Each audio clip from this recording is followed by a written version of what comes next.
So this movie documentary is uh, uh just roll the intro. We'll get there. Just roll the intro.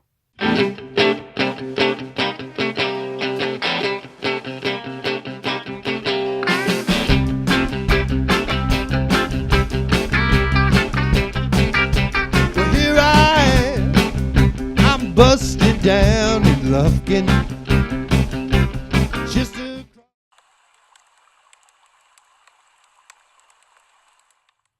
So I thought I had seen just about everything that you could possibly see when it comes to disturbing and sick stories about deranged lunatics that abduct children and teenagers. Can I have some privacy? Is this odd that I'm trying to rip my teeth out of my head while I'm talking about something so bizarre? God, no respect. I thought I'd seen just about everything I possibly could see, but this one, Abducted in Plain Sight, takes the cake when it pertains to some of the most very strange and bizarre stories of the depths that one individual will go to get with someone he truly loves. Yes, it is a love story, just a very sick and twisted love story that you shouldn't tell your children before bed. So where do we begin? The Broberts, the nice plucky family like the Brady Bunch. They live next door to the Berchtolds. The Berchtolds are the Brady Bunch on steroids. They all hang out, they all have holidays together, they all eat dinner at 6 p.m. every day. It's only until Richard B. Berchtold, the pedophile next door. Oh, God, I wasn't supposed to spoil that. You were supposed to watch the documentary to find out that this sick, deprived man was a pedophile. But I guess I spoil stuff for you. Anyway, this pedophile lives next door named Richard B. Berchtold, and Robert B. likes this little girl named Jan. Jan is the little girl who we see in the beginning of the video, the older woman who has aged pretty well, considering all the junk that she went through at a young age. We see the father, Bob Berchtold, we see the mother, Joanne Berchtold. We see all them, and we get a little sense of the family. Now, one of the shots that I didn't realize in the beginning of the film was this alluring shot of Jan as she marches in a parade. She's in a little mini shirt skirt. She's about 12 years old. She's got really skinny legs, and you just see her just marching down. And that alluring shot just sets the tone for how creepy this is, because we watch as somebody is filming her from the distance without her permission. And it's almost as somebody's lurking to try to catch her. So that's the opening shot. That was one of the shots that was really disturbing. All these images that Richard B. Berchtold, I keep saying his name, that's a mouthful. They call him B in the documentary. So B has all these creepy pictures of Jan in her underwear and like her just twisted in weird positions with these pictures of her, and it's just very creepy to start off. And that's just the first 15 minutes. It really gets strange when he decides to take Jan, somebody else's daughter, not his own children, on a little vacation to the water park, and tells the family that he'll be back later on. But it turns out he doesn't come back. And you would think that if your daughter goes missing after 12 hours, you would probably call the cops. But no, the family does not call the cops. They wait 5 whole days before they call the cops. Yes, very strange. Do not call the cops immediately when your kid has gone missing. So that's point number 1 that you should always remember. When you have children, always call the cops when they go missing, even if they're hiding up in the attic, because you never know which deranged lunatic is living next door.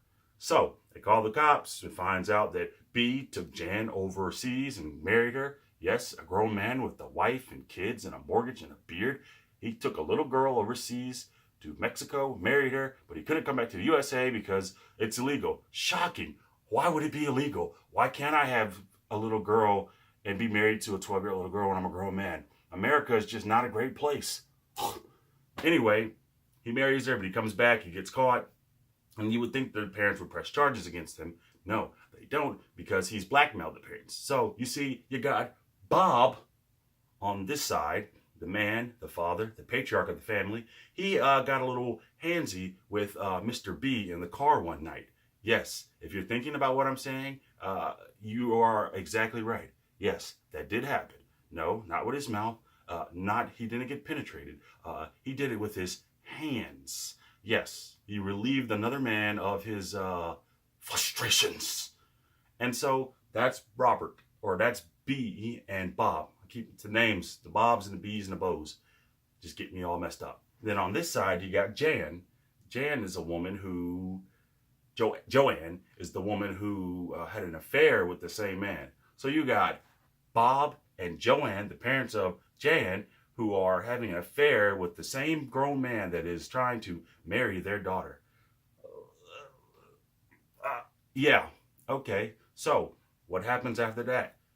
How did he convince Jan to get married to him? Well, he had a box, and in this box, the box had pre-recordings of aliens that pretty much said that if Jan doesn't sleep with this man and have his baby, then he will destroy her family. And she, as a 12-year-old little girl, was just scared to death, so she went along with the torture and the raping that B put her through. So this was the first offense. Yes, I just said that. First offense. So what happened in the second offense? Well, Jan decided to go back to school and be a little girl, and I cannot get this man's name right. I'm just going to call him pedophile from here on out because I cannot get it right. The pedophile came back to town, and he was back in church and back into school and back around children. So the pedophile decided that it wasn't enough to get caught and get off easy. So the pedophile decided to take Jan for a second time, and the second time he took her even longer. So the pedophile took her cross country and enrolled her into a Catholic school with nuns, and told the nuns that he's a CIA agent and that he is trying to run away from some very bad people in Laban because they're trying to get him. This is a twisted and sick individual. Yes, he is. The pedophile is. So eventually the pedophile gets caught, Jan gets returned home, and we would think that all problems would be solved. No. The documentary ends with Jan pretty much fast forwarding 30 years later in her life when she's a grown adult. She has realized that it was all a hoax, that there was no such thing as aliens, and you can't blame her. When you're a 12-year-old girl during the times of the 70s, when there was a lot of stuff in Hollywood and a lot of paranoia with aliens, it's not hard to believe that a little girl would believe that there are aliens. It's easy for us nowadays because we can do a simple Google search and we can find out that somebody is lying. But Jan believed them, and so she's moved on with her life. She's opened up about the tragedy. She's gone to counseling. She's gone to therapy. She's opened up to her mother and father. She's forgiven them.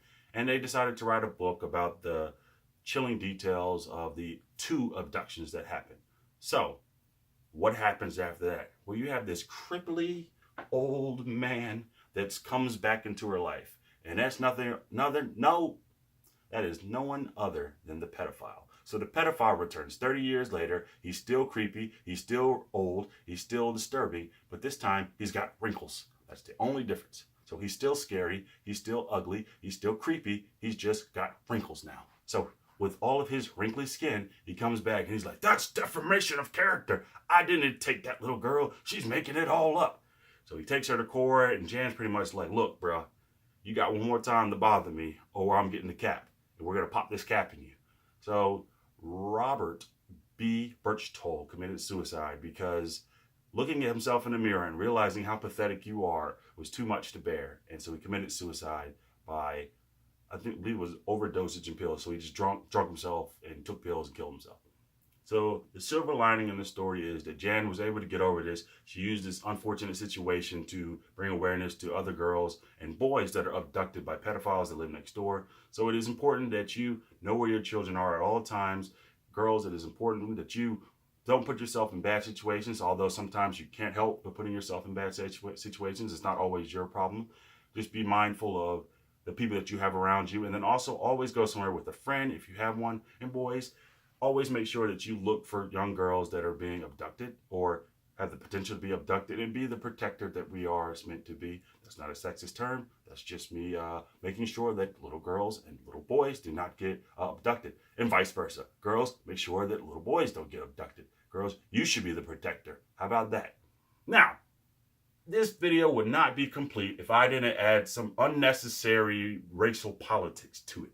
So, it's hard for me as a black man to watch something like this Not because I can't relate to it. I'm not sick like that. But it's hard to believe that these white people in the 70s did not call the cops when there were black people during the same time that if they looked at a white woman or if they engaged in any sexual act with a white person, then they could get their life taken from them because the angry mob would lynch them. So the fact that black people were getting lynched during this time and white people were able to live next door and abduct the child twice is very shocking to me. But hey.